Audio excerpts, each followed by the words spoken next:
ምን ቻል ትለኛለህ ሳይሆን ወደ ኢየሱስ ዘንድ ቀርቦ መምህሮ የዘላለም ሕይወት እንዳገኝ ምን ላድርግ ብሎ ኢየሱስን ሲጠይቀው ኢየሱስ ስለምንስ መልካም ነገር ትጠይቀኛለህ? መልካም የሆነ አንድ እግዚአብሔር ብቻ ነው ብሎ ምላሽ መልሶለት ነበር። እና አብርሃም ተገለጠልኝ ብሎ ከሚላቸው ሶስት ሆነው ተገልጠውልኝ ከዛ ወጥቼ በድንኳኔ ጌታ ሆይ ብዬ ከሚለው በላይ ላይክ እሱ መልካም የሆነ አንድ እግዚአብሔር ብቻ ነው ብሎ ላይክ እግዚአብሔርን የገለጸበት ወይ ራሱ ኢየሱስ የገለጸበት ወይ አይበልጥም ወይ የሱ ቃል አይበልጥም ወይ ከአብርሃም በላይ ነው? እሺ በመጀመሪያ በእግዚአብሔር ቃል መካከል ይሄ አይበልጥም ይሄ አንሳል የሚባል ነገር የለም። እግዚአብሔር ራሱ ነው ለአብርሃም የተገለጠው። ክርስቶስ የሚናገረውም ራሱ እግዚአብሔር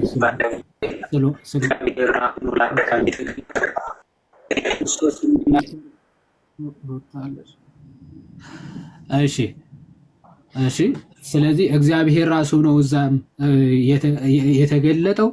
ቃሉንም የገለጠው እግዚአብሔር ራሱ ነው። እዚህ ጋርም እየተናገረ ያለው እግዚአብሔር ራሱ ነው ማለት ነው። አንዱ እግዚአብሔር ቃል እንደው ይሄኛው አይበልጥም ወይም ያኛው ይበልጣል ተብሎ ንጽጽር ውስጥ አይገባም።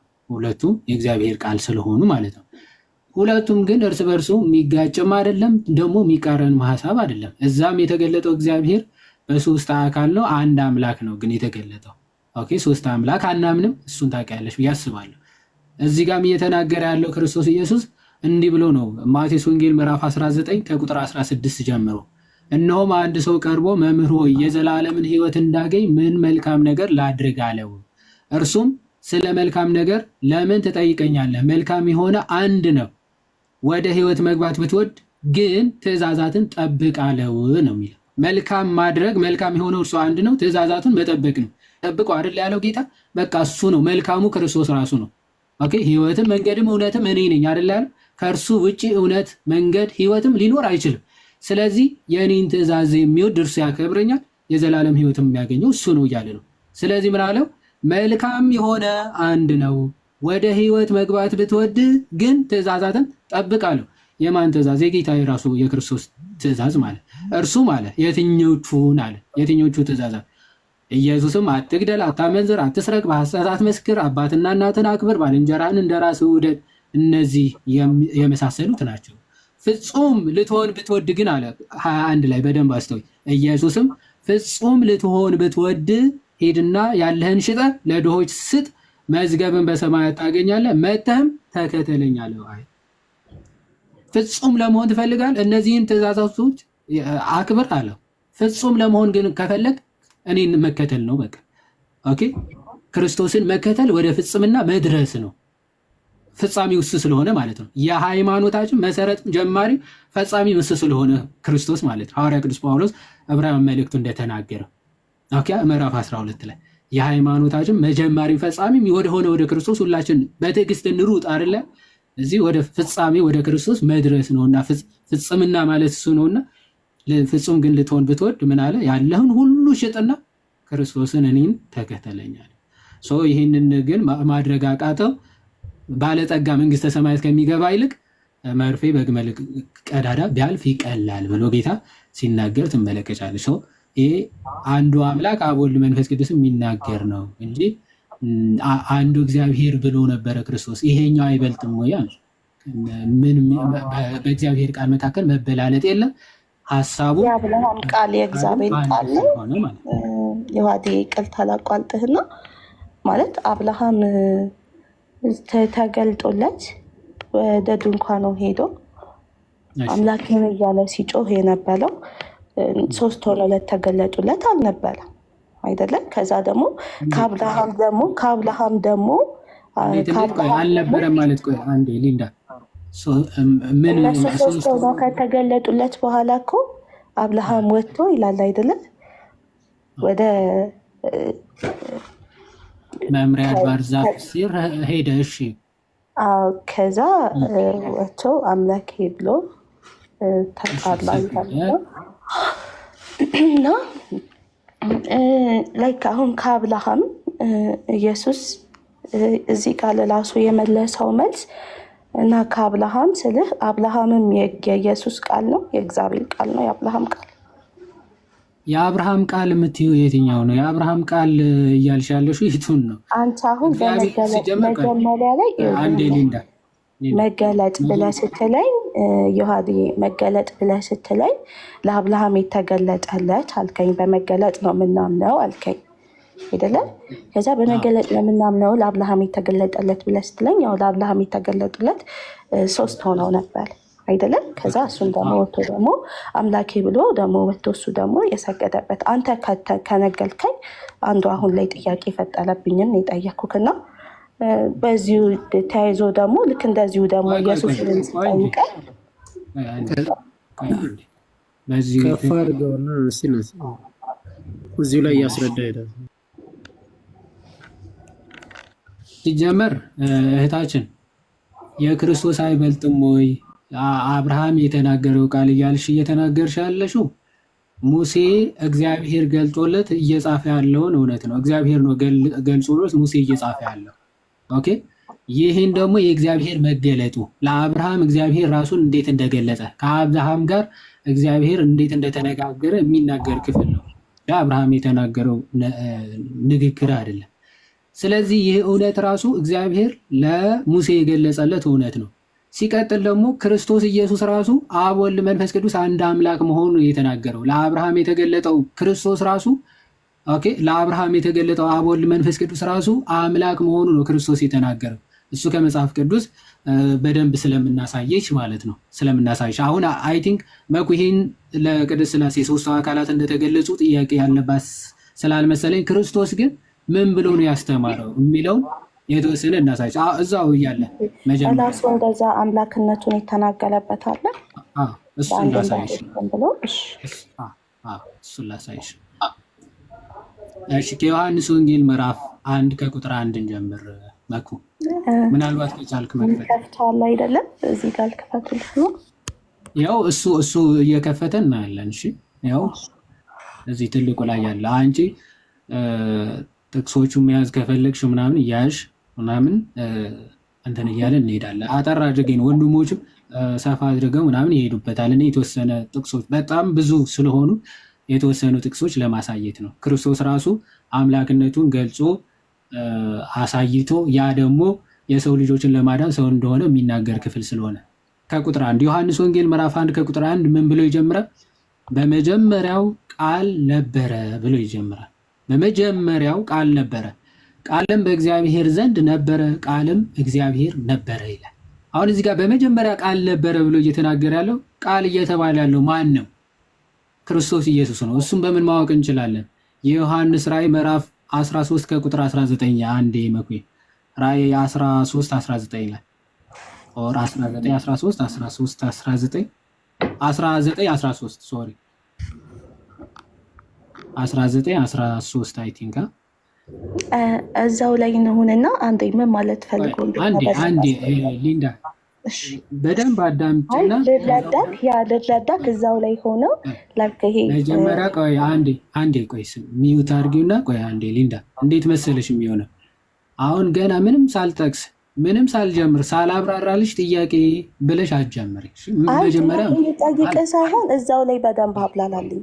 እግዚአብሔር ገና ነው እየጀመርኩኝ ነው። ሊንዳ አንዴ ሚዩት አድርጊውና አንዴ ሚዩት አድርጊ። እሺ ሚዩት አድርገሽ ተከታታይ ጥያቄዎችሽን እየጻፍሽ ተከታይ። እሺ ገና ምንም አልጀመርኩም አላብራራውም እኮ ወደዛ ልንመለስ ነው። ቃል የተባለው ማን ነው? መጀመሪያ እንወቅ ብዬ እኮ ነው የጀመርኩት።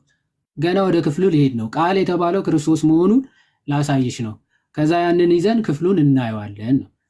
አልጀመርኩም። ስለዚህ ምን አለ? ራእይ 19:13 ላይ በደም የተረጨ ልብስ ተጎናጽፈዋል፣ ስሙም የእግዚአብሔር ቃል ተብሏል ይል። ስለ ክርስቶስ ሲናገር በደም የተረጨ ልብስ ተጎናጽፏል ይልና ስሙም የእግዚአብሔር ቃል ተብሏል አለ። ማን? ስለ ክርስቶስ ሲናገር ማለት የእግዚአብሔር ቃል ወይም ደግሞ ቃል ነበረ እየተባለ ያለው ክርስቶስ ኢየሱስ ራሱ ነው ማለት ነው። ዘን ይቀጥልና ቃልም በእግዚአብሔር ዘንድ ነበረ ይላል። በእግዚአብሔር ዘንድ ነበረ፣ ይህንን በአብ ዘንድ ነበረ እያለ እንደሆነ ወይም ደግሞ ከአብ ጋራ ነበረ ማለቱ እንደሆነ ቅዱስ ዮሐንስ ራሱ በአንደኛ ዮሐንስ መልእክቱ ምዕራፍ 1 ከቁጥር 1 ያብራራዋል። በኋላ ላይ እናየዋለን። አንደኛ ዮሐንስ መልእክቱ ህይወት በመጀመሪያ የነበረውን ህይወት ተገለጠ አይተንማል ይልና በአባቱ ዘንድ የነበረው ክብር ወይም ደግሞ ልጅ እንደሆነ ኢየሱስ ክርስቶስ እንደሆነ እዛው ይናገራል ማለት ነው። ቃልም እግዚአብሔር ነበረ ይላል። ቃል ራሱ ኢየሱስ ክርስቶስ ራሱ ምንድን ነው አለ? እግዚአብሔር ነበረ፣ እግዚአብሔር ነው አለ። ይህ ብቻ አይደለም። ይህም በመጀመሪያ በእግዚአብሔር ዘንድ ነበረ ካለ በኋላ ሁሉ በእርሱ ሆነ፣ ከሆነውም አንዳችስ እንኳን ያለ እርሱ አልሆነም። አሁን ሆነ ማለት ተፈጠረ ማለት ነው። ሁሉ በእርሱ ሆነ ወይም ደግሞ ሁሉ በእርሱ ተፈጠረ አለ። ከተፈጠሩ ፍጥረታት እንኳን ያለ እርሱ የተፈጠረ አንድም የለም አለ። ኦኬ፣ ሁሉ በእርሱ ሆነ፣ ከሆነው አንዳች እንኳን ያለ እርሱ አልሆነም። አይ ቲንክ መኮ ወጣ መሰለኝ። ናታን ካለ ኦኬ፣ ኤርሚ ያለ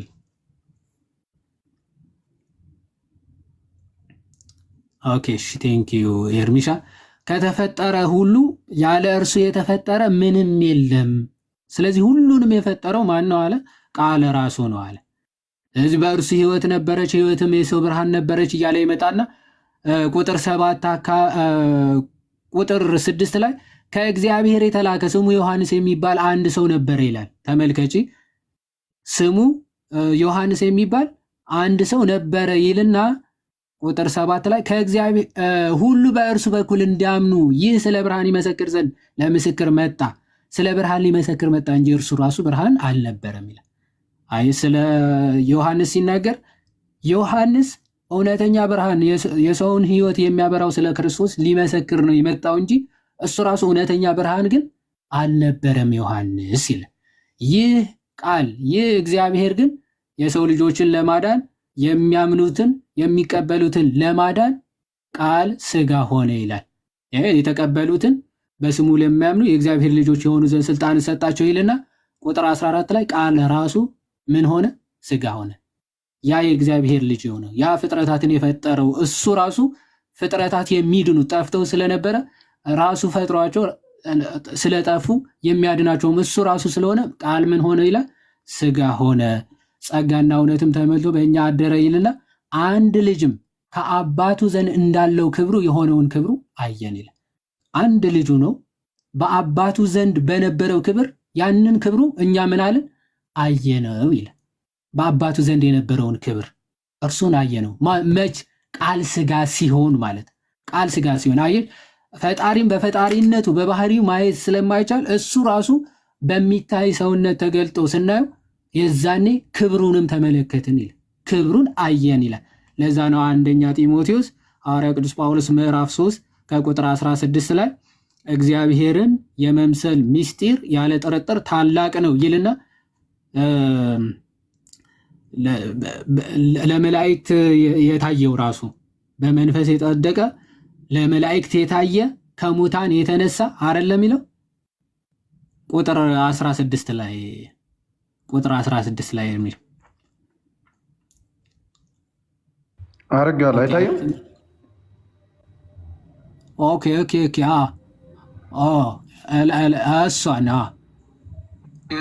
እሷና በስጋ የተገለጠ ይላል። እግዚአብሔርን የመምሰል ምስጢር ያለ ጥርጥር ታላቅ ነውና በስጋ የተገለጠ። አዎ ደስ ይለኛል። የኔ ነው መሰለኝ ኔትወርክ አይ ቲንክ ላግ ያደርጋል። የኔ አይደለም ናቱ ሰሞን ገደኝ። የኔ ኔትወርክ ልክ ነው አይደል?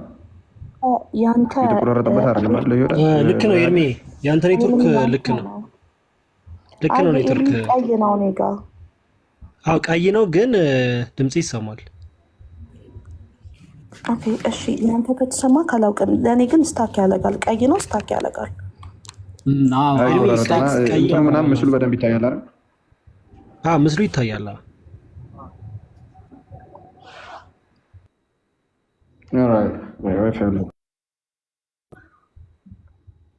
ኤርሚ አንተ ጋር ነው መሰለኝ አሁንስ አይደል? ቀዩ አልጠፋም። ኤርሚ ቀዩ አልጠፋም። ቀዩ አልጠፋም። እሺ አንዴ ኦኬ። ኤኒዌይስ ችግር የለውም ይታያል። መታየት ግን ቆይ እስኪ ወጥቶ ሊገባ ነው መሰለኝ። ያስተካክል መሰለኝ። ቢቀያየር ነው ኔትወርኩ። እሺ ኤኒዌይስ ምንድን ነው የሚለው? በስጋ ሲገለጥ አለ በመንፈስ የጸደቀ ለመላእክትም የታየ ለአሕዛብም የተሰበከ ለዘላለምም የታመነ በክብር ያረገ ብሎ ይገልጸዋል ማለት ነው። ስለዚህ ለመላእክት እንኳን የታየው በስጋ ምን ሲል ነው? ሲገለጥላቸው ማለት መላእክት እንኳን ባይዘው ባህሪውን የእግዚአብሔር ባህሪውን ማወቅ ይቻላቸዋል፣ መታየት ይቻላቸዋል፣ ማየት ይችላሉ? አይችሉም። ለእነርሱም በሚችሏት መጠን ነው የሚገለጥላቸው ማለት። ስለዚህ መላእክት በስጋ ሲገለጥ ነው እግዚአብሔር ራሱ ያዩታል። ስለዚህ ለመላእክት እንኳን የታየው አለ መቼ? በስጋ ሲገለጣል ቅዱስ ጳውሎስ ማለት ነው። ስለዚህ ያ በአባቱ ዘንድ ያለውን ክብሩ አየን ብሎ ቅዱስ ዮሐንስ ሲናገር መቼ ነው? በስጋ ሲገለጥ ቃል ስጋ ሲሆን ምን አለ? አንድ ልጅም ከአባቱ ዘንድ እንዳለው ክብር የሆነውን ክብሩን አየን ብሎ ይናገርና ቁጥር 18 እዛው ዮሐንስ ወንጌል ምዕራፍ 1 ቁጥር 18 መቼም ቢሆን እግዚአብሔርን ያየው አንድ እንኳን የለም አለ። እግዚአብሔርን ያየው አንድ አለ የለም። በአባቱ እቅፍ ያለ አንድ ልጁ ግን እርሱ ተረከው ይላል።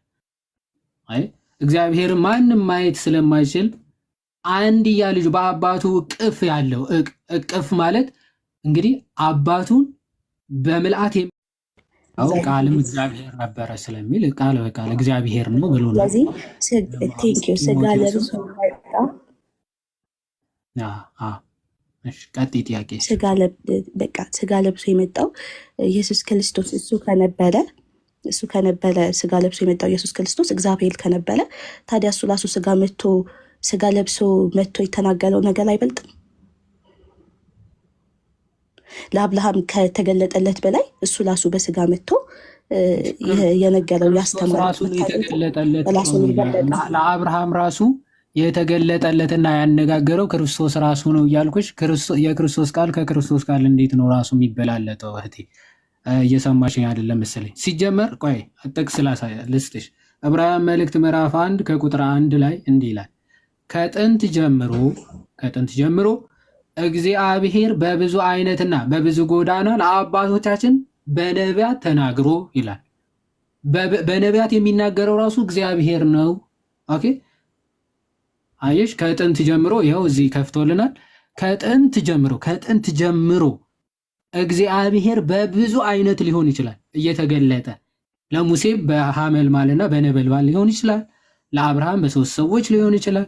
ኦኬ በእንደዚህ አይነት ለኢሳያስ ከፍ ባለ ዙፋን ተቀምጦ ሊሆን ይችላል። ምክንያቱ እግዚአብሔር ስፔሲፊክ ፎርም እና ቅርጽ ስለሌለ ማለት ነው። እግዚአብሔር የተወሰነ ቅርጽ አይደለም ያለው። ቅዱስ ዮሐንስ አፈወርቅ በረከቱ ይደርብንና እግዚአብሔር እንደ ሌሎቹ ጣዖታት የተወሰነ ቅርጽና የተወሰነ መልክ ያለው አይደለም። እንደዛማ ቢሆን ኖሮ ለነቢያት ሁሉ በዛ መልኩ እየተገለጠ ይታያቸው ነበር። እግዚአብሔር ግን ውስን ቅርጽና ውስን መልክ ስለሌለው ምን ያደርግ ነበር? በብዙ አይነት በብዙ ጎዳና ለነቢያት ይገለጣል፣ ይናገራል። ስለዚህ ምን አለ? ከጥንት ጀምሮ ግን እግዚአብሔር በብዙ አይነትና በብዙ ጎዳና ለአባቶቻችን በነቢያት ተናግረው መጨረሻ ላይ ግን ልጁ ራሱ ነው የተናገረን ነው የሚለው። ያው ቁጥር 2 ትንሽ ወደ መሃል አድርገው፣ ትንሽ ወደ መሃል ሁሉን ወራሽ ባደረገው ደግሞም ዓለማትን በፈጠረበት። አየሽ፣ ዓለማትን በፈጠረበት በልጁ። ዓለማት ራሱ የተፈጠሩት በማን ነው? በልጁ ነው። በዚህ ዘመን መጨረሻ ለእኛ ተናገረን ይላል። አየሽ፣ ዓለም በተፈጠረበት በዛ በልጁ ነው መጨረሻ ላይ በዚህ ዘመኑ መጨረሻ የሚለው ክርስቶስ የተገለጠበት ሰዓት ማለት ነው። ፍጥረታት የሚድኑበት ያ ዘመን መጨረሻ ብሎ መጽሐፍ ቅዱስ ስለሚናገር ማለት። በዘመኑ መጨረሻ ግን በገዛ ልጁ ዓለማት የፈጠረበት ያ ልጁ በስጋ ተገለጠና ተናገረን ለእኛ ተናገረ። አስቀድሞ በነቢያት ራሱ ይናገር ነበር። በነቢያት ለሕዝቡ የሚናገረው እግዚአብሔር ራሱ ነበረ። መጨረሻ ዘመን ግን ልጁ ራሱ ሲገለጥ ግን በስጋ እሱ ራሱ ተናገረን ነው። በነቢያት አይደለም፣ ራሱ ልጁ ነው መጥቶ የተናገረን እያለ ሰው። ነቢያትም የተናገሩት የራሱ ቃል ነው። በነቢያት በኩል የእሱ መልእክት ነው የሚያስተላልፉት። በመጨረሻ ዘመን ደግሞ አሁን በስጋ ሲገለጥም እሱ ራሱ ነው የተናገረው ማለት ነው። ይሄኛው ይበልጣል ይሄኛው ተብሎ አይነጻጸርም። የእግዚአብሔር ቃል ራሱ የክርስቶስ ቃል ስለሆነ ማለት ነው። መልካም። እንደዛ ከሆነ ታዲያ የትኞቹም ነቢያቶች ጌታዬ ብለው ሲያወድሱት እሱ አምላክነቱን ለምንድን ነው ያልገለጠው? ማለት እኔ አምላክ ነኝ ብለው ያልተናገረው ለምንድን ነው? እሺ እሱን እናሳይሽ። በቃ ዮሐዴ ቀጥል መኩ። ማለት እሱ ጌታ አምላክ መሆኑን በነገራችን ላይ እንዳይቅርታ መሀል ላይ ገባሁበትና እዚህ ጥቅስ ሰጥሻለሁ። ሰላም ላንቺ ይሁን። ጥቅሶች በመጀመሪያ ላይ በመጽሐፍ ቅዱስ በሙሉ ማለት በጣም ብዙ ቦታ ላይ በርካታ ቦታ ላይ የኢየሱስ ክርስቶስ አምላክነትና ጌትነት በግልጽ ተጽፏል፣ በግልጽ ተቀምጧል። አምላክ ተብሎ ጌታ ተብሎ አሁን እሰጥሻለሁ። ጥቅሶችን ላሳይሽ። መጀመሪያ ላይ ኦኬ እርሱ ጌታ ራሱን ያለበት ይኸው ተመልከች። ዮሐንስ 13:13 እሺ ምን ይላል? እግራችሁን አጥቦ ልብሱንም አንስቶ ዳግመኛ ተቀመጠ፣ እንዲህም አላቸው። ጌታ ኢየሱስ ክርስቶስ ያደረኩላችሁን ታስተውላላችሁን አለ። እናንተ መምህርና ጌታ ትሉኛላችሁ። ሊንዳ ምን አለ? ሜቢ ምንና ምን ትሉኛላችሁ? መምህርና ጌታ ትሉኛላችሁ። እንዲሁ ነኝና መልካም ትላላችሁ። ጌታ ብሏል አላለም? ሊንዳ ጌታ ነኝ አላለም? እነሱ ጌታ ሲሉት የነበረው እኮ እሱ ሲያደርግ ለነበራቸው ነገሮች ነው አይደለ? ለሐዋርያቶቹ እዛ ጋር የታመሙትን ሲፈውስ ሲያስተምር ወንጌልን ሲነግር በነበረበት ሰዓት እነሱ ጌታዬ ብለው ሲያሞግሱት የነበሩት ነው አይደለ? እንጂ ደግሞ ነው እሱ እኮ ነው ብሏል። እሱ አላለም? እሱን የአምላክ ነኝ አላለም አይደል? አላለም? ትሉኛላችሁ እንዲሁ ምንድነው? ጌታ ትሉኛላችሁ፣ ከዛስ ነኝና መልካም ትላላችሁ። እንዲሁ ነኝና ማለት ነው ሊንዳ ነኝና ተርጉም አንተ እኮ እንዲሁ ነኝና ማለት አንዴ እሺ ሚዩት አድርጊና አንዴ ስሚ። እሺ በደንብ ስሚ። እሺ መጨረሻ ላይ ወይም ሐሳብ መስጠት ትችላለሽ። ጌታ ኢየሱስ ክርስቶስ ዝቅ ብሎ ካጠበላቸው በኋላ ምን እንዳደረኩላችሁ አስተውሉ ካላቸው በኋላ እናንተ ምን ትሉኛላችሁ? መምህርም ይሉታል ጌታም ይሉታል። በምድር ላይ በተመላለሰ በሚያስተምርበት ሰዓት ደቀ መዛሙርቱንም ሆነ በምድር ላይ ያሉትን ሲያስተምር ምንድነው እነሱ ምን ይሉት ነበረ? ጌታ ነው። ጌታ ኢየሱስ ክርስቶስ ጌታ። በነገራችን ላይ ጌታ ተብሎ የሚጠራው በዛን ዘመን ጊዜ ቄሳር ካልሆነ በስተቀር ሌላ ጌታ ተብሎ የሚጠራ አልነበረ በምድራዊ ደረጃ ራሱ። ስለዚህ ጌታ ክርስቶስ ብሎ ይጠሩታል። እርሱ ጌታ ነው። ጌታ ኢየሱስ ክርስቶስ ምን አለ? መለስ አድርጎ እንዲሁ ነኝና ምን ጌታ ነኝ። ልክ አላችሁ፣ መልካም አላችሁ፣ ትክክል ናችሁ። ምን ነኝ? ጌታ ነኝ። ቃል በቃል ጌታ ኢየሱስ ክርስቶስ ነው ይሄንን የተናገረው ማለት ነው። ኦኬ ሐዋርያቶቹስ አምላክ ብሎታል? አምላክ ነው መጽሐፍ ቅዱስ ውስጥ ተገልጧል አምላክነቱ። ነቢያቶች ውስጥ ገልጦታል? አዎ ገልጦታል። ለምሳሌ ዮሐንስ ምዕራፍ 20 ቅልታና ከኢየሱስ ክርስቶስ ውጪ ጌታ የተባለ የለም። አብርሃምም ጌታ ተብሎ ነበር አይደል? ኦኬ አንዴ እሺ አብርሃምም ሆነ ሌሎች ጌታ ማለት በምድራዊ ነገስታትም ጌታ ተብሎ ተጠርቶ ሊሆኑ ይችላሉ። ግን የኢየሱስ ክርስቶስ ጌትነትና እነርሱ ጌታ ስሉት የነበሩበትና በምድራዊ ነገስታቶች ጌታ የሚባሉበት የተለያየ ነው። እሱም ደግሞ መጽሐፍ ቅዱስ ጥቅስ ልስጥሽ። እሱን ጌታ ማለታቸው ጌታም አምላክም ብሎ እንደሚጠሩት ማለት ነው። ሜቢ እሺ ላሳይሽ። ይኸው እርሱ ጌታ አምላክ እንደተባለ እዚሁ የእሱ ተማሪዎች ማለት ነው። የዮሐንስ ወንጌል ምዕራፍ 20 ቁጥር 28 ይኸው ተመልከች። ከዚህም በኋላ ቶማስ ጣትህን ማለት ጌታ ኢየሱስ ክርስቶስ በመካከላቸው ተገኘ። በ8 ቀን በኋላ ደቀ መዛሙርቱ ደግሞ በውስጡ ነበሩ።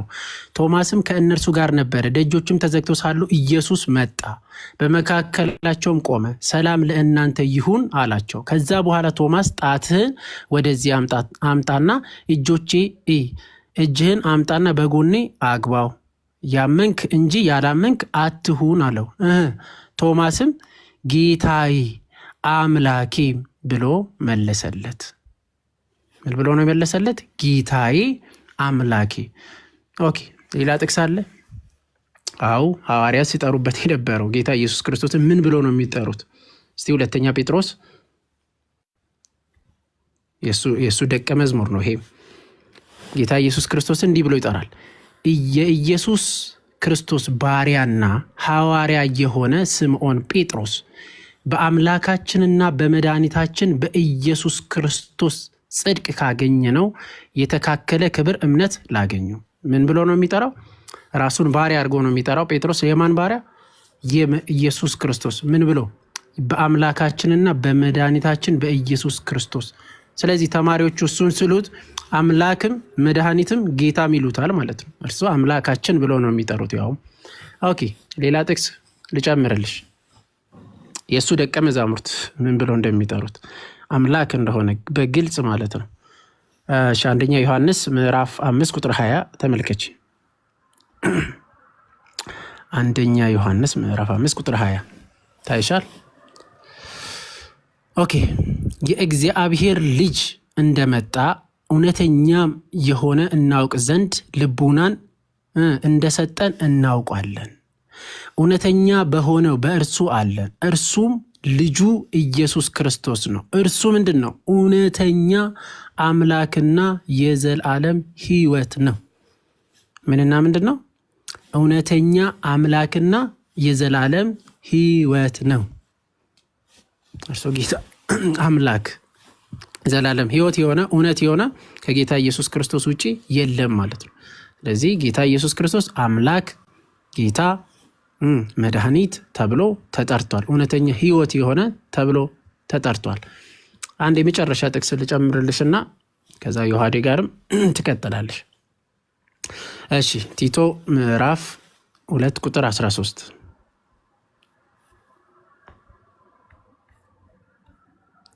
እንዲህ ይላል፣ ይህም ጸጋ ኃጢአተኝነትና ዓለማዊን ምኞት ክደን የተባረከውን ተስፋችንን እርሱም የታላቁን የአምላካችንና የመድኃኒታችን የኢየሱስ ክርስቶስን ክብር መገለጥ እየጠበቅን። የማንን? የአምላካችንና የመድኃኒታችን ያዳነን ጌታን እርሱ አምላካችንን እየጠበቅን ይላል። የእርሱን ክብር መገለጥ ይገለጣል፣ ዳግም ይመጣል። ስለዚህ ኢየሱስ ክርስቶስን ምን ብለው ይጠሩታል? እታችን አምላካችንና መድኃኒታችን። እኛ ሁሉ ጊዜ እንደዛ ብለን ነው የምንጠራው።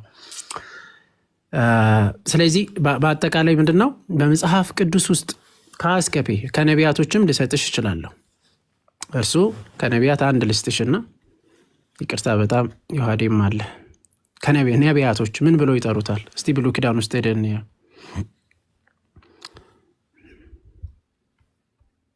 ታያስባት 9:16 ላይ ተመልከቺ።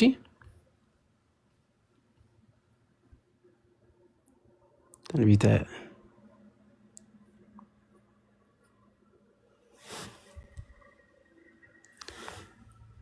ኦኬ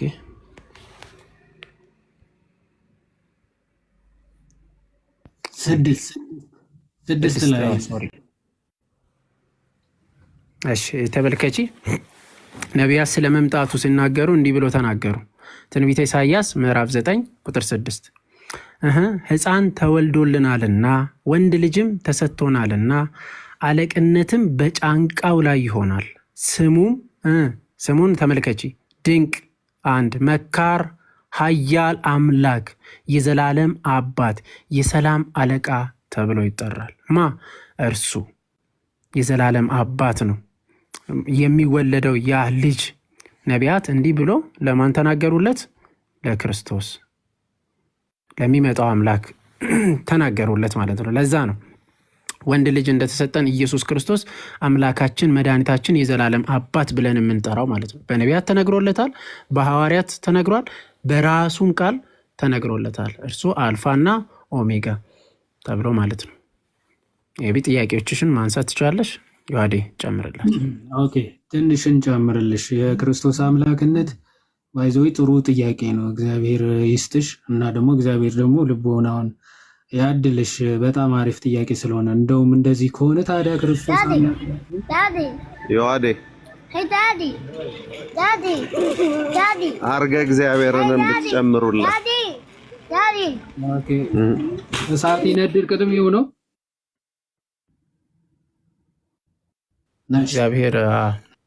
እግዚአብሔር ሰጋደ ይመጽእ የሚለው ነው ሰጋደ ይመጽእ አርገ እግዚአብሔር በይባቤ ወተንሳ እግዚአብሔር አንድ ጊዜ ሊያዝክና በጣም ጥያቄ የሚሆንብኝ ነገር ስለሆነ ማለት ነው። የሰጠኝ አባቴ ከሁሉ ይበልጣል። ከአባቴ እጅ ሊነጥቃቸው ማንም አይችልም አይደለም? አባቴ ብሎ የሚለው ማለት ነቢያቶች ትምህርት ሊያስተምሩ ከዛ ደግሞ ወደ ፈጣሪ እንድንቀርብ ሊያደርጉ ነው አይደለም የሚመጡት። መቼም የሆነ መጥፎ የሚባል ስራዎችን ኢየሱስ ክርስቶስ ምድር ላይ ከመጣ መጥፎ የሚባል ስራዎችን የሰራው ስራዎች የሉም። ሁሉንም ሲያስተምር የታመሙትንም ሲፈውስ የነበረ ነቢይ ነው ልበል፣ ይቅርታና እና ለእኔ የሚገባኝ እንደዛ ስለሆነ ነው። ይቅርታ አድርጉልኝ።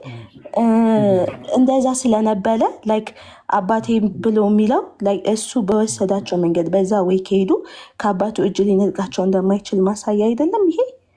ከራሱ እጅ ከኔ እጅ ገባኝ። እሱ ማንም አይነጥቃቸውም ምን ማለት ነው? የሰጠኝ አባቴ ከሁሉ ይበልጣል አለ እኮ። ይሄንን ኢየሱስ ክርስቶስን የላከው ገባኝ። ኢየሱስ ክርስቶስን የላከው አንዴ ሊንዳ፣ አሁን የላከው ማን ነው አይደለም ጥያቄ። ስጠይቅሽ የምጠይቅሽን አንዴ ብትመልሽልኝ አሪፍ ነው። ከእጄ ማንም ሊነጥቃቸው አይችልም በጎቼ ብሎ ክርስቶስ ተናግሯል። ምን ማለት ነው? ከእጄ ማንም አይነጥቃቸውም ማለት እሱን ነው የጠየቁሽ። ላቸው እሱ እየሰበሰባቸው አይደል እንዴ የነበረው? ደቀ መዛሙርቱንም ሐዋርያቶችንም እሱ ከእጄ ማንም አይነጥቃቸውም ምን ማለት ነው እኮ? ታዲያ በሱ መንገድ እየሄዱ አይደል እንዴ ደቀ መዛሙርትም ሐዋርያ የሚሆኑት የነበረው? ከእጁ ማንም አይነጥቃቸውም ምን ማለት ነው? እንዴት ተሰበሰቡ እንዴት ተከተሉት እኮ አይደለም ጥያቄው። ከእጄ ማንም አይነጥቃቸውም ሲል ምን ማለት ነው ጥያቄ። ያንን ሁላ ነገሮችን እያደረገ ስለነበረ በሱ ስራዎች እነሱ እየተሄዱ ስለነበረ ምን አደረገ? ያን ሁሉ ነገሮች ምኖች ናቸው? ምንም ከስጋ ደዌ ላይ ያሉትን ፈውሰዋል አይደለም? ስለ ስጋ ደዌ አይናገርም አይደለም? እሱ አስተምረዋል።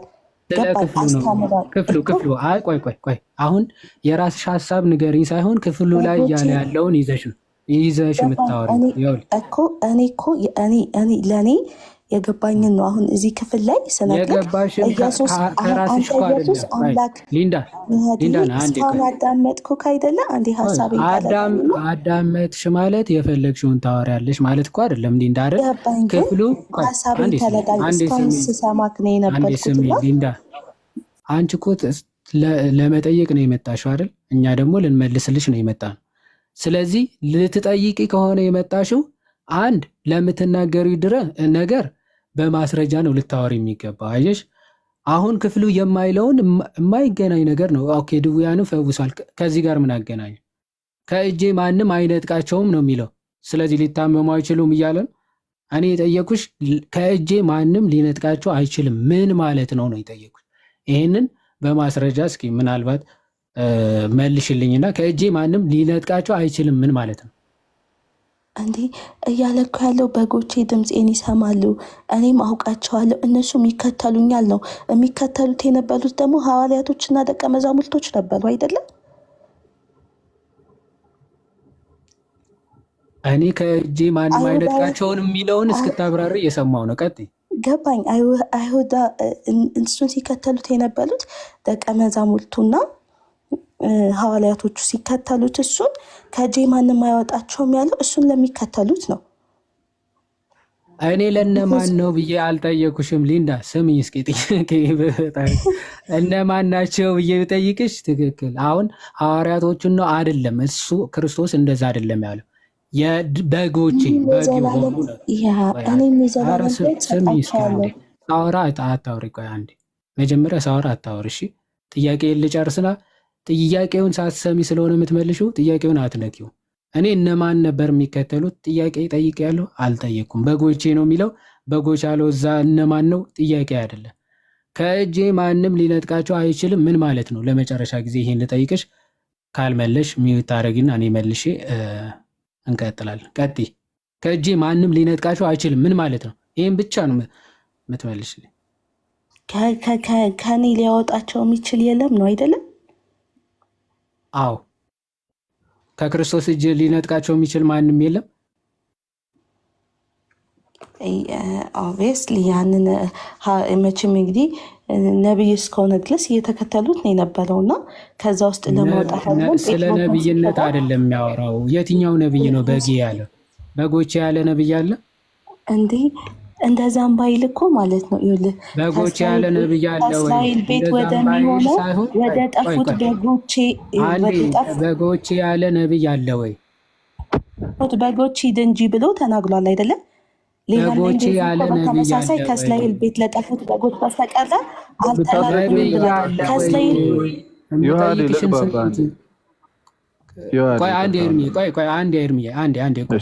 በጎቼ ያለ ነቢይ አለ ወይ ነው ጥያቄ። ወደ ሌላ ሳዘይ ነቢይ ከነቢያት በጎቼ የሚላለ ፍጥረት ሰዎችን አላውቅም። አታውቂም? አሁን ሚዩት አድርጊና እኔ ልጨርስ። እሺ ሚዩት አድርጊ። አንድ ክፈተው፣ ክፍሉን ክፈተው። ሲጀመር እየተናገረ ያለው ባይዘወይ እኔ ምን ትያለሽ ለማለት እንጂ ክፍሉ እዛ በሚገባ ይሰጣል። እኔም የዘላለም ሕይወትን እሰጣቸዋለሁ ነው የሚለው እንጂ የሆነ ፈውስ እፈውሳቸዋለሁ አይደለም። ስለ ዘላለም ሕይወት መስጠት ነው የሚናገረው። የዘላለም ሕይወት መስጠት የሚችለው ፈጣሪና ፈጣሪ ብቻ ነው መስጠት የሚችለው። ለዘላለምም አይጠፉም። እኔ ከሰጠኋቸው ማንም ሊጠፉ አይችሉም ነው። እኔ ከሰጠው ሕይወት ምክንያቱ ክርስቶስ ትንሣኤም ሕይወትም ስለሆነ ማለት ነው። ዮሐንስ ወንጌል እዛ ኔክስት ቨርስ ምዕራፍ 11 ሄድልኛ አንዴ መኩ ኔክስት ምዕራፍ ማለት ምዕራፍ 11 ቁጥር ስንት ትሄድልኛለ መሰለ? ቁጥር 25 ላይ ቁጥር 25 ላይ ሄድልኝ 11 ላይ። አዎ ይኸውልህ ስለምን እየተናገረ እንደሆነ ቁጥር 24 ላይ ማርታም በመጨረሻው ቀን ይኸው አልዓዛር አልሞተም አይዞሽ ይነሳል ምናምን ሲላት ኦፍኮርስ በመጨረሻ ቀን እንደሚነሳ ማውቃለሁ ትላለች ማርታ። ይኸው በመጨረሻ ቀን በትንሣኤ እንዲነሱ ማውቃለሁ አለችው። ክርስቶስ ግን ምን አለ? ኢየሱስም አለ ትንሣኤና ሕይወት እኔ ነኝ፣ የሚያምንብኝ ቢሞት እንኳን ሕያው ይሆናል። በጣም የሚደንቅ ነው። ትንሣኤም ሕይወትም ማን ነኝ? እኔ ነኝ። የሚያምንብኝ ቢሞት እንኳን ሕያው ይሆናል። አሽስ ትንሣኤም እሱ ነው፣ ሕይወትም እሱ ስለሆነ ነው። በነገራችን ሕይወት ነኝ ነው እያለ ያለ። በነገራችን ላይ ማንኛውም በእስልምና አንድ ሰው አነል ወቱ አነል ሐያት ቢል ኢሚዲየትሊ የስቅላት ፔናልቲ ነው የሚፈረድበት ማለት። አልሐላጅ የሚባል አንድ ሙስሊም አነል ሐያት ብሎ ተናግሮ እኔ ሕይወት ነኝ ብሎ ተናግሮ ነበር እና ኢሚዲየትሊ የስቅላት ተሰቅሎ ነው የሞተው ማለት ነው። እኔ ሕይወት ነኝ ማለት የሚችለው ብቸኛው ማን ነው? አምላክ ብቻ ነው፣ ፈጣሪ ነው ማለት ነው። ትንሣኤ ነኝ ማለት የሚችለው ማን ነው? ፈጣሪ ብቻ ነው፣ አምላክ ብቻ ነው ማለት። ዋይ ሺ ኢዝ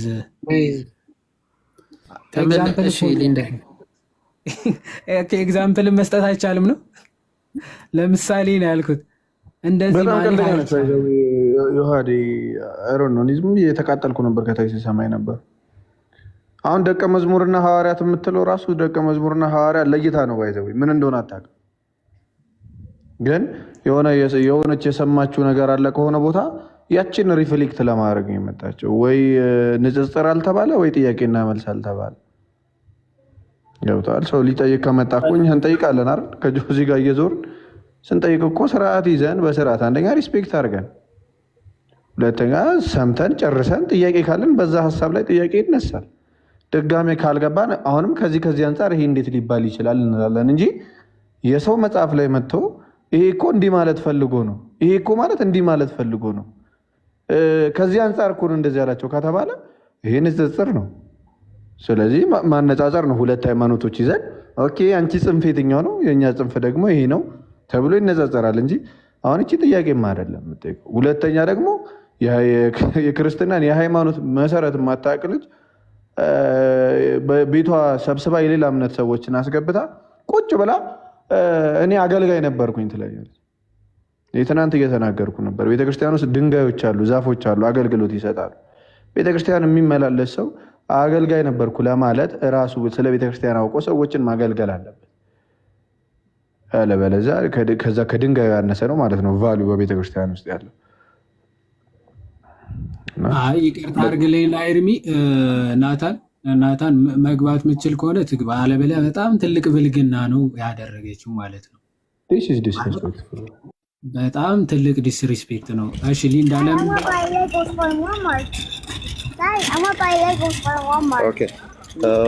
እቺ ምዕራባውያን ያለችው ልጅ ናት እንዴ? አዎ ዲያቆን መተሻል አንዴ ሊንዳ። ኦኬ ለምን ነበር የወጣሽው ሊንዳ? ስልኬ ነው እሺ ያስወጣኝ። ላይክ ቻርጀር እየሰካሁትኝ ነው ያስወጣኝ እንጂ አለሁኝ። የሰማችሁት?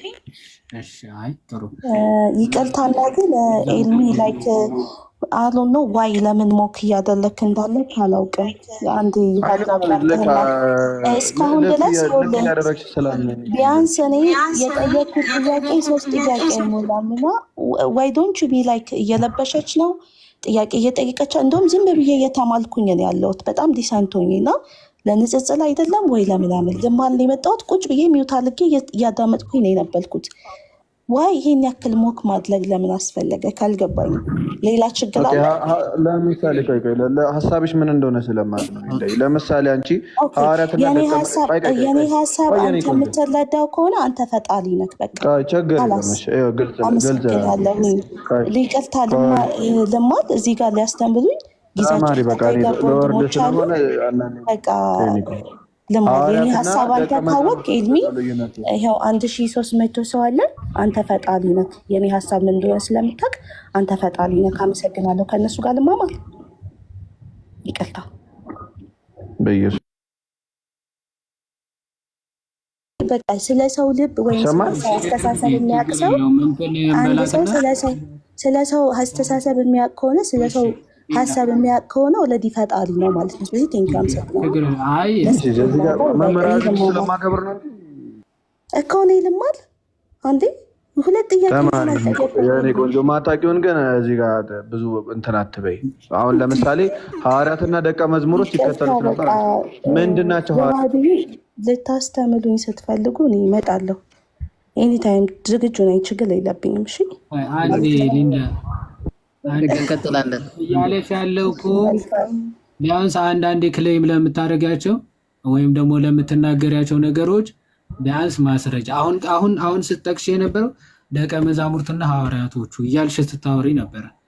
የደቀ መዝሙርና የሐዋርያ ልዩነት ምንድን ነው? እሱን ሳታቂ ደግሞ ፕላስ ምን እያልሽን ነበረ? አሁን እኮ ስለፈወሳቸው ምናምን አይደለ ለዛ ነው ብለሽ ተናገርሽ። ከየት አመጣሽው? አሁን እኔ ማን ነው እንደዛ ብሎ ይፈታልሽ ራሱ? ምክንያቱም መጽሐፍ ቅዱስ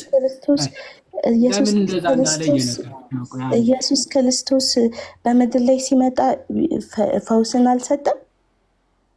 ፈጣሪ ነው እሱማ። ምንም ማድረግ የማይቻለው ፍጥረታትም መፍጠር አይደለም። ቆይ አንዴ እኔ ያልኩሽን ስላልሰማሽኝ እኮ ነው። እኔ ያልኩሽ እዚህ ክፍል ላይ በእያንዳንዱ አውድ ከዚህ በፊት ስላደረጋቸው ወይም ደግሞ ከሚያደርጋቸው ነገሮች ጋር እያገናኘ እንደው ቢገጥም ባይገጥም እንፈታለን ማለት አይደለም። አውዱ ማስተላለፍ የሚፈልግበት መልእክት አለ። ኦኬ ዝም ብለሽ ክርስቶስ እኮ ኦኬ ፈውሷል፣ ስለዚህ ቢገጥም ባይገጥም ክርስቶስ ወደ ደብረ ታቦር ተራራ ወጣ ሐዋርያቶቹን ይዞ። ለምን ወጣ ሲባል ያው ሲፈውስ አልነበረ ምናምን የማይገናኙ ነገሮች ልታገናኛ። ደብረ ታቦር የወጣበት ፐርፐዝ አለው። ለምንድነው? መለኮቱን ለማሳየት ነው የሄደው። ኦኬ ለማሳየት ነው የሄደው። ድዌዎች ከስር ፈውሷል፣ ትክክል። ከዛ ከወረደ በኋላ ፈውሷል። ይሄ መፈወስ ግን ከደብረ ታቦር ተራራ ከተደረገው ነገር ጋር ማገናኘት አይቻልም። አንቺ ምንድነው ያደረግሽው? ክርስቶስ ኦኬ ይፈውስ ነበረ፣ ማን ካደሱ። ነገር ግን እዚህ ዮሐንስ 10 ላይ ምንድን ነው እያለ ያለው? ከላይ ጀምሮ አምላክ ነኝ እያለ ነው። በጎቼን ለማዳን ነው የመጣሁት እያለ ነው። የበጎቹ እረኛ እኔ ነኝ እያለ ነው። እሱ ከየት ማወቅ እንችላለን? ክፍሉ በሚገባ ስለሚናገር አይሁዶችም የተናገረው ስለገባቸው። በነገራችን ላይ አይሁዶች ምን እያለ እንደሆነ ጌታ ገብቷቸዋል እና ሊገሉት ድንጋይ አነሱ። ለምን ደው የምትወግሩ ብሎ ክርስቶስ ተናገረ። እንዴ ለምን ድንጋይ ታነሳላችሁ አለ። እኔና አብ አንድ ነን ሲል ምን እያለ እንደሆነ አይሁዶች ተረድተውታል። መጽሐፉ እዛው በግልጽ ተናግሮ እያለ አንቺ ከራስሽ ሐሳብ አምጥተሽ ልታወሪ አይገባም። ኦኬ፣ ወይ አባት አልጠቀሽ ወይ ክፍሉ አውዱን ይዘሽ አልፈታሽ፣ ዝም ብለሽ በራስሽ አምጥተሽ እንዲህ ስላለ ምናምን ብለሽ ፈታሹ። እንደዛ ይፈታ መጽሐፍ ቅዱስ። ስለዚህ ያው ቁጥር 31 እዩ እኔና አብ አንድ ነን አለ አይደል?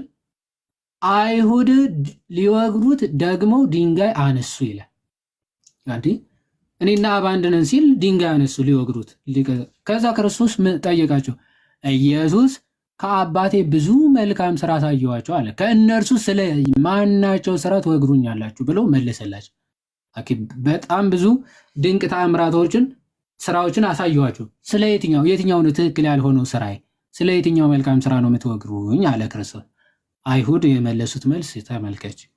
አይሁድም ስለ መልካም ስራማ አንወግርህም፣ ስለ ስድብ ነው አሉት። ስድብ ማለት ስድብ ባይዞች ትክክለኛ ትርጉሙ አንድ አካል ያልሆነውን ስም መስጠት ማለት ነውና ስለ ስድብ አለ። አንተም ሰው ስትሆን ራስን አምላክ ስለማድረግህ ነው እንጂ ብለው መለሱለት። እስቲ አምላክ ነኝ አምልኩኝ ብሏል ክርስቶስ? ትክክል አዎ ብሏል። ያው እዚህ ክፍል ላይ አይሁዶች ገብቷቸዋል ምን እያለ እንደሆነ ክርስቶስ። እኔና አብ አንድ ነን፣ ከአብ እጅ ማንም ሊነጥቃቸው እንደማይችል ከኔ እጅ ማንም አይነጥቃቸውም፣ በጎቼን የዘላለም ሕይወት እሰጣቸዋለሁ ሲል ክርስቶስ በቃ አምላክ ነኝ እያለ ነው። አይሁዶች ድንጋይ ያነሱ። በቃ እንዴት ሰው ሆነ ሳለ እንግዲህ ሰው የሰውን ስጋ ለብሶ እየታያቸው ነው። ሰው ሆነ ሳለ እንዴት አምላክ ነኝ ትላለህ ብለው ነው በድንጋይ ሊወግሩት የተነሱ ነው። ስለዚህ አምላክ ነኝ እያላቸው ነበር። ክፍሉ የሚናገረው ስለ ክርስቶስ አምላክነት አምላክ ነኝ ማለቱን እንጂ አንቺ እንዳልሽው ድውይ መፈወሱ የሚናገር ክፍል አይደለም። አምላክ ስላላቸው ግን አይሁዶች ምን አሉ? ድንጋይ አነሱ። ይሄ ብቻ አይደለም። ዮሐንስ ወንጌል ምዕራፍ 5ም አብ እስከ ዛሬ ይሰራል፣ አባቴ እስከ ዛሬ ይሰራል፣ እኔ ደግሞ እንዲሁ እሰራለሁ አለ አብ እንደሚሰራው። ስለዚህ አይሁዶች አሁንም ድንጋይ አነሱ። 16 ላይ አንስ። ኦኬ ያው ዮሐንስ 5:16 ስለዚህም በሰንበት ይህን ስላደረገ አይሁድ ኢየሱስን ያሳድዱት ነበረ፣ ሊገሉትም ይፈልጉ ነበር።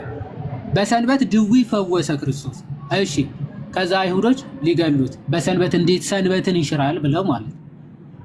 ኢየሱስ ግን አባቴ እስከ ዛሬ ይሰራል እኔ ደግሞ እሰራለሁ ብሎ መለሰላቸው። በጣም የጌታ የክርስቶስ መልስ ራሱ አብ እንደሚሰራው እኔም እሰራለሁ፣ አብ እስከ ዛሬ ይሰራል እኔም እሰራለሁ ነው። ከዛ በኋላ ዮሐንስ ነው የክርስቶስ ሐሳብ ምን እያለ ነው ክርስቶስ የሚለውን ዮሐንስ ሲያብራራ እንግዲህ ሰንበትን ስለሻረ ብቻ አይደለም፣ ነገር ግን ደግሞ ራሱን ከእግዚአብሔር ጋር አስተካክለው እግዚአብሔር አባቴ ነው ስላለ ስለዚህ አይሁድ ሊገሉት አብዝተው ይፈልጉ ነበር። ክርስቶስ ምንድን ነው ያለው? ራሱን ከማን ጋር አስተካክለው? ይኸው ከእግዚአብሔር ጋር አስተካክሎ እግዚአብሔር አባቴ ነው ስላለ ዮሐንስ ነው ያለው። በቃ ክርስቶስ እግዚአብሔር አባቴ ነው ሲል እኔ ራሱ እግዚአብሔር ነኝ ከእርሱ ጋር እስተካከላለሁ እያለ ነው ብሎ ዮሐንስ ፈታው። ይኸው ዮሐንስ መረዳቱ እንግዲህ የእሱ የተወደደ ደቀ መዝሙሩ ነው። ከደረቱ ተጠግቶ የተማረ ደቀ መዝሙሩ ነው። ከደረቱ ማለት በጣም የቀረበ ለጌታ ማለት። እዚህ ክርስቶስ እንዲህ ሲል ምን እያለ ነበረ ሲባል ያው ከእግዚአብሔር ጋር ትክክል ነኝ እያለ ነበረ ብሎ መለሰ ዮሐንስ። እንዴት ነው የሚተካከለው? ያው 19 20 እስቲ 20 አካባቢ ኦኬ 21 ላይ ሶሪ 21 ላይ በጣም ረጅም እያንዳንዱ ብታነቡት አሪፍ ነው። እንዴት ነው አንድ የሆኑት? ሉክ እንደው እንደ አንዳንዶች እንደሚሉት በዓላማ ምናምን አይደለም፣ በመለኮት በአምላክነት ነው። ያው አብ ሙታንን እንደሚያነሳ ሕይወትም እንደሚሰጣቸው እንዲሁ ወልድ ደግሞ ለሚወዳቸው ሕይወትን ይሰጣቸዋል። 4 ነጥብ በቃ ሕይወትን በመስጠት ፍጥረትን በመፍጠር ማለት ነው። ሕይወት መስጠት የሚችለው ፈጣሪ ብቻ ነው። ሕይወት መስጠት የፈጣሪ ስራ ብቻ ነው። ፍጥረት ሕይወት ሊሰጥ አይችልም። ስለዚህ አብ ሙታንን አስነስተው ሕይወት እንደሚሰጣቸው ወልድም ደግሞ እንዲሁ ሕይወትን ይሰጣል። አለቀ። ስለዚህ ስለ መለኮታዊ አንድነት ነው የሚናገረው። ከየት አምጥተን ወደ ሌላ እንቀይረው? አይቀየርማ። መጽሐፉ አለ በቃ ክርስቶስ ራሱ ነው እየተናገረ ያለ። አብ እንደዚህ እንደሚያደርገው እንዲሁ ነው የማደርገው ነው ያለ። ባይዘው እዛው 21 ላይ ያ የሚያደርገው አብ የሚያደርገው ወልድ ደግሞ እንዲሁ ያደርጋልና ነው የሚለው። እንዲሁ በቃ ዛት ኢዝ ፖቴንሻል ወይም ደግሞ ፓወር ነው እየተናገረ ያለ። መለኮታዊ ስልጣን ነው እየተናገረ ያለ። ስለዚህ አባቶችም እንደዛ ብለው አልፈቱም። መጽሐፍ ቅዱስም እንደዛ ብለን እንድንፈታ አይፈቅድልንም። መለኮቱ መለኮታዊ አምላክ እንደሆነ በሚገባ ነው መጽሐፍ ቅዱስ የሚናገረው። አንድ የመጨረሻ ነገር ልናገር፣ ከዛ ወደ ወንድሞች ነው እኔ እጨርሳለሁ። ሌንዳና ጥያቄዎችሽ ምናምን ለወንድሞች ታቀርቢያለሽ አሉ። ኦኬሽ እና ራእይ 1 ክፈትልኝ። ራእይ 1:8 ራእይ 1:8 ክርስቶስ ራሱ ደግሞ ማን እንደሆነ ኦኬ ከቁጥር 7 እና 8 ከዛ ያው 7 እና 8 ተመልከቺ። እነሆ ከደመና ጋር ይመጣል፣ ዓይንም ሁሉ የወጉትም ያዩታል፣ የምድርም ወገኖች ሁሉ ስለ እርሱ ዋይ ዋይ ይላሉ። አሁን አሜን ይላል። ይሄ ቅድም ማቴዎስ ወንጌል ምዕራፍ 24ም የተመለከትነው ነው። ስለዚህ ያ ጌታ ሲመጣ እንዲህ ይላል፣ ያለውና የነበረው የሚመጣው ሁሉንም የሚገዛ ጌታ አምላክ አልፋና ኦሜጋ እኔ ነኝ ይላል። እንግዲህ ከዚህ ምንም የቀረ የለም። ያለ የነበረ ነው አለ። የሚመጣው ሁሉንም የሚገዛ ጌታ ነው አምላክ ነው ተባለ። አልፋና ኦሜጋ እኔ ነኝ አለ። በቃ ምንም ገዢ ነው፣ አምላክ ነው፣ ኦኬ ፊተኛ ነው፣ መጨረሻው ነው፣ አልፋና ኦሜጋው እኔ ነኝ ብሎ ተናገረ። ስለዚህ የክርስቶስ አምላክነት በመጽሐፍ ቅዱስ በጣም ብዙ ማሳየት ይቻላል። ለናሙና ያክል ግን እነዚህን ተመለከተ። እግዚአብሔር ይስጥልኝ። ምናልባት ጥያቄ ካለሽ አንሺና ወንድሞች ደግሞ አሉ ይጨምራሉ። ይሁድ አመሰግናለሁ። ግን ይሄ ሁላ ቦታ ላይ እስካሁን ወይኔ ያልተለጣሁት ይሆናል ወይ ያልገባኝ ይሆናል። አባቴ ከዛ እሱም ደግሞ ልጅ እየሆነ የተገለጠበት ወይ አባትና ልጅ ሆነ የተገለጠበት ወይ ይበዛዋል አይደለም? እንዳቃሉ እስካሁን እንዳየናቸው ቃል ማለት ነው። እና ከዛ በኋላ ግን ላይክ ሰው ሆኖ መቶ ልክ በመስቀል ላይ በሚሰቅሉትም ጊዜ በጣም በብልቱ ጩኸት ሆኖ ተጣላ ይላል አይደለም? ወደ አምላኩ ጮኸ ይላል አይደል? ከተሳሳትኩኝ አልመኝ። እሺ ቀጥ የሀሳብ ጥያቄሽን አቅርቢና ችግር የለውም። ክፍሉ ከሞት ሊያድነው ወደሚችል ከብልቱ ጩኸትና እንባ ጋላ ምልጃን አቀለበ። ምናልባት እንዳነ ወደዛ ከመሄድሽ በፊት አሁን ያነሳነው ሀሳብ ግልጽ ነው። ሌላ ሀሳብ እያነሳሽ ስለሆነ ማለት አይ አሁንም እኮ ክርስቶስ አምላክነቱ ላይ ነን አይደል ያለ ነው። ትክክል፣ አምላክነቱ ላይ ነን። ግን አንዳንዱን እየጨረስን ይሄ ግልጽ ነው እየተባባልን አሪፍ ነው። አሁን ይህንን ነገር ስትነግረኝ ወይን ያልገባኝ ይሆናል እያልኩክ ነው። እዚሁ ላይ አምላክነቱን የሚገልጽ ከሆነ አሁን እኔም እያልኩሽ ያለሁት ምንድነው ሊንዳና፣ እኔም እያልኩሽ ያለሁት አሁን እነዚህ ጥቅሶች በሙሉ አምላክነቱ የሚናገሩ ከሆነ እሱም አምላክ ከሆነ ስለዚህ እነዚህ ጥቅሶችስ ለምን ተጻፉ ከሆነ ጥያቄሽ እሰየው እንሄዳለን እያልኩ ነው። ምናልባት ግን ይሄ ግልጽ አይደለም የምትይ ከሆነ ግን ምናልባት ጥያቄ ካለሽ ብዬ ነው። አሁን ባነሳ ከሊል ስላልሆነልኝ እኮ ነው። አሁንም ስለ ኢየሱስ ቦታ ላይ ያለሁት ምናልባት እኔ ያልተለጣሁት ይሆናል።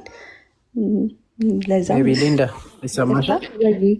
ይሰማኛል። ይሰማሻል? እስካሁን ያየነው ማለት ስለ ክርስቶስ አምላክነት እያንዳንዱ ጥቅስ ስንሰጥሽ የነበረው ቃል በቃል ማለት ነው። ኢየሱስ ክርስቶስ አምላክ መሆኑ በግልጽ የተጻፉትና በግልጽ አልፋና ኦሜጋ አምላክ ገዢ መሆኑን በግልጽ ሰተንሻል። ሜይ ቢ ፈጣሪ መሆኑን ጭምር ማለት ነው። ሁሉም በእርሱ እንደተፈጠረ ለእርሱና በእርሱ እንደተፈጠረ በግልጽ አሳይተንሻል። ግን አሁንም ሌላ ጥቅስ በጣም ብዙ ጥቅሶች በርካታ ጥቅሶችን ልታነሽ ትችላለች ከአሁን በኋላ ማለት ነው። እነዛንም እናስረዳሻለን። አሁን እስካሁን ያየናቸው ጥቅሶች ለአንቺ ተረድተሽዋል ወይስ አልተረዳሽም ነው? እኔ እንደተረዳሁት እኮ ነገርኩክ። አልገባኝ ይሆናል እያልኩክ ነው። አልገባኝ ይሆናል ባይ ሚንስ ላይክ ልጅነቱን ከዛ አባት እንዳለ እሱ ልጅ እንደሆነ ከዛ ደግሞ አስተካክሎ ወይም ደግሞ አቀናጅቶ እኔም በሱ አለው እሱም በእኔ ያለ እያለ የሚናገራቸው ጥቅሶች ናቸው። እኔ ቃል በቃል እኔ ኢየሱስ ክርስቶስ እኔ ፈጣሪ ነኝ አምላክም ነኝ ብሎ ለሱ የጻፈበት ቦታ ለእኔ አልታየኝም። እጅጉን ላሳይሽ። አለመረዳቴ ወይም አለመግባት ስላልገባኝ ይሆናል፣ አሊያም ደግሞ ተያያዥ ጥያቄዎች ስላሉኝ ሊሆን ይችላል። ከዛ አንግል ያዙት። ልቀጥል እና ይሄንን ያክል እናንተ አምላክነቱን ይሄንን ያክል እነዚህ ነገሮች አምላክነቱን ያረጋግጡለታል ካላችሁ ለምንድን ነው ታዲያ በብርቱ ጩኸት እና እንባ ምልጃን ያቀረበው? እግዚአብሔርን ስለመፍራቱ ወይም ደግሞ ከሱ በላይ አምላክ እንዳለ ምልጃን መላመዱ። መጀመሪያ ሀሳባችንን ተረጁና የምርን በቅንነት ለመረዳት ከሆነ መጀመሪያ አምላክነቱን የሚያሳዩ ማለት አሁን እንደዚህ የምትል ከሆነ ጥያቄሽ ባይዘወይ እሱ ያስኬዳል። ኦኬ መጽሐፍ ቅዱስ እንደዚህ ብሎ አምላክነቱ የሚናገር ከሆነ ስለዚህ ታዲያ እነዚህ ጥቅሶች ታዲያ ለምን ተጻፉ? እንዴት አምላክ ሆኖ እንዲህ ሊል ይችላል ከሆነ ጥያቄሽ ያስኬዳል። አሁን ግን ያጠቀሳችኋቸው ጥቅሶች እኔ እንጃ ወይ አልገቡኝም ይሆናል እያልሽ ወደ ሌላ ጥያቄ ለምን ትሄጃለሽ? መጀመሪያ አምላክነቱ መጽሐፍ ቅዱስ ራሱን ላይክ አምላክ መሆኑን የተናገለበትን እኔ እዚህ ጋር ቃል በቃል ያየሁት ነገር የለኝም። አባት እንዳለ ልጅም እንዳለ ከዛ በኋላ አባትና ልጅ ምንድን ናቸው? እሺ ምን አለን እኛ? እኔና አብ አንድ ነን ብሏል አላለም? ያ እኔና አብ አንድ ነን ብሏል። በምንድን ነው አንድነታቸው? በምንድን ነው አንድነታቸው አልንሽ? እንዲህ የተላከው ታዲያ በምንድን ነው አንድነታቸው? አሁን አንቺ የራስሽ ጥያቄ ንገሪኝ ሳይሆን መጽሐፉ የሚለውን እስካሁን ሳስረዳሽ ውያለሁ። በአንድነታቸው በምንድን ነው አልኩሽ። አሁን አንቺ የምታስቢውን ተይውና መጽሐፉ የሚለውን ነው የምናወራው። ምን አለ? በምንድን ነው አንድነታቸው አለ? አይሁዶችም ሲመሰክሩ ምንድነኝ አልክ ብለው ነው ሊገሉት የፈለጉት። እንዴት አምላክ ነኝ ትላለህ ብለው ሊወግሉት። የቱ ጋ ነው አምላክ ነኝ ያለውሽ? አሳይ፣ ታሳይኛለሽ? የቱ ጋ ነው አምላክ ነኝ ያለው? አልከኝ እኮ አይደለም አውጥተህ ዛለሽ ታሳይ። አይሁዶች ናቸው እንደዛ ያሉት ሲናገር አየሽ። አንቺ ራሱ መረዳት ቆይ አይሁዶች የተረዱት እንግዲህ ከ2000 ዓመት በፊት የነበሩ አይሁዶች እንኳን ስለ አምላክ ጽንሰ ሀሳብ አምላክ ሊያደርገው የሚችለውና ፍጡር ሊያደርገው የሚችለው ለይተው ያውቃሉ። በጣም በሚያሳዝን ሁኔታ አንቺ ግን የፈጣሪ ስራና የፍጡር ስራ እንኳን ለይተሽ ማወቅ አልቻልሽም። እሱ ነው አሁን የተቸገረ። በጎች ሊል የሚችል ቆይ አንዴ የዘላለም ህይወት ሊሰጥ የሚችል ፍጡር አለ? አንዴ ሊንዳ የዘላለም ህይወት ሊሰጥ የሚችል ፍጡር አለ? መልሽልኝ። አሁን በነቢያቶች ደረጃ አለ። ያው የሰው ልጅ በስለው አይደለም የሚጠየቀው። የዘላለም ህይወት ሊሰጥ የሚችል ቆይ እኔ ላልጠየኩት ለምንድን ነው? እኔ በተረዳሁበት እኮ ነው የምመልስልህ። እኔ በምን ይፈረዳል ብዬ አልጠየኩሽም። እና በስራው ነው ባለ ምን ሲሰራ ነው የዘላለም ህይወት የሚያገኘው አላልኩሽም። የሚሰጥ ነው ያልኩሽ እንጂ የሚቀበለው አላልኩሽም። እንዴት ነው ማን ፍጥረት መስጠት ይችላል የዘላለም ህይወት ነው ያልኩሽ እንጂ በምንድነው የምታገኙ አላልኩሽም። አንቺ ፍጥረት የዘላለም ህይወት ሊሰጥ ይችላል ወይስ አይችልም? ነው አይችልም። ጎበዝ። ክርስቶስ ግን የዘላለም ህይወትን እሰጣችኋለሁ ብሏል አላለም? ብሏል ያለው እኮ ታዲያ አይደለም? ነቢያት ፍጥረት አይደሉ? ኦብቪየስሊ ግን እሱ እስቲ አንድ ቆይ ከቁርአንም ቆይ አንድ ቻሌንጅ ላቅርብልሽ። ከቁርአንም ከመጽሐፍ ቅዱስም የዘላለም ሕይወት እሰጣችኋለሁ ያለ ነቢይ መልአክ ምናምን ስጭኝ እስኪ። የዘላለም ሕይወትን እሰጣችኋለሁ የሚል ከቁርአንሽም ከመጽሐፍ ቅዱስ ቁርአን ገና እየተማልኩኝ ነው። ኦኬ እሺ፣ ከመጽሐፍ ቅዱስ ከየት አገኘሽ ታዲያ? ነቢይ ስለሆነ ነቢይ ሊሰጥ ይችላል የሚል ትምህርት ከየት አመጣሽው አንቺ? እንግዲህ ከቁርአን ካልሆነ ከየት አመጣሽው ታዲያ ትምህርቱ? ነቢይ ሊሰጥ ይችላል የሚል ነው። ፐርፐዝሊ ዝም ብለሽ እኛን ለማድከም ለመቃወም ምናምን እየተጠቀምሽባቸው ነው። ኖ አይደለም። ለምን ስለዚህ ካልሆነ ነቢይ የዘላለም ሕይወት ይሰጣል የሚል ሊንዳ ቆይ ታዲያ ነቢይ የዘላለም ሕይወት ነቢይ ስለሆነ ብለሻል። ነቢይ የዘላለም ሕይወት ይሰጣል የሚል ትምህርት ከየት አመጣሽው? እኔ እኮ የተረዳሁትን ነው እየነገርኩ ያለሁት። ከየት አመጣሽው? ከየት አመጣሽው? እኔ በተረዳሁበት ጽሑፍ ሲኖር እኮ ነው የምትረጂው። የሌለ ትረጃለሽ እንዴ? ከየት አምጥተሽ ተረዳሽ? ነቢይ የዘላለም ሕይወት ይሰጣል የሚል ከየት አምጥተሽ ተረዳሽው? እስኪ እኔ እንግዲህ ያው ጽሑፍ ሲኖር እኮ ነው ሰው የሚረዳው አይደል? ስለዚህ ፐርፐዝሊ ሊንዳ የአንድ ምክር ነገርን ካደለክና የእግዚአብሔርን መንገድ የምትከተል ከሆነ የዘላለም ሕይወት የማታገኝበት ምክንያት የለም።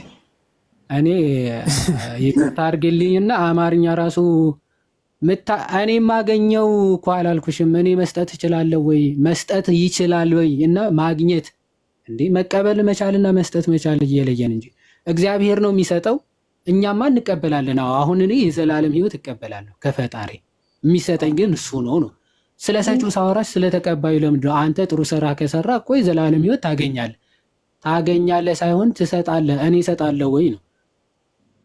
እኔ አልሰጥም። እሱን ነው እያወራሁሽ ያለሁት።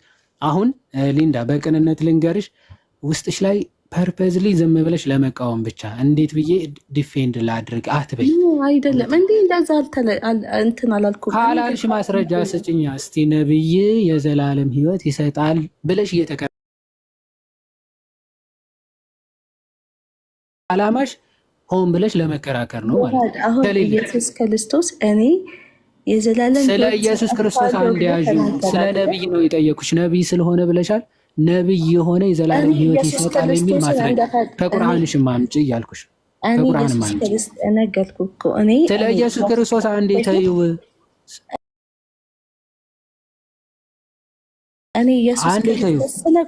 አንቺ ስለ አንቺ አልጠየኩሽም። አንዴ ስሚ። ስለ ኢየሱስ ክርስቶስ አንዴ ያዥውና ነቢይ ስለሆነ ስላልሽ ነቢይ የዘላለም ሕይወት ይሰጣል የሚል ነው የምትሰጪኝ። ከክርስቶስ አንዴ ትተይውና ማለት ከመጽሐፈ ቅዱስ እኮ አልኩሽ፣ ከቁርአን አልኩሽ፣ ከሐዲስሽም ጨምረሽ አምጪ አልኩሽ። እስኪ ስጪ። እኔ ኢየሱስ ክርስቶስን እምረዳው አልኩ እኮ። ስለ አንቺ መረዳት ማን ጠየቀሽ እንዴ? የአንቺ መረዳት ኢየሱስ ክርስቶስን እምረዳው እንደ ነቢይ። አንቺ ማን እንዴት ትረጂዋለሽ?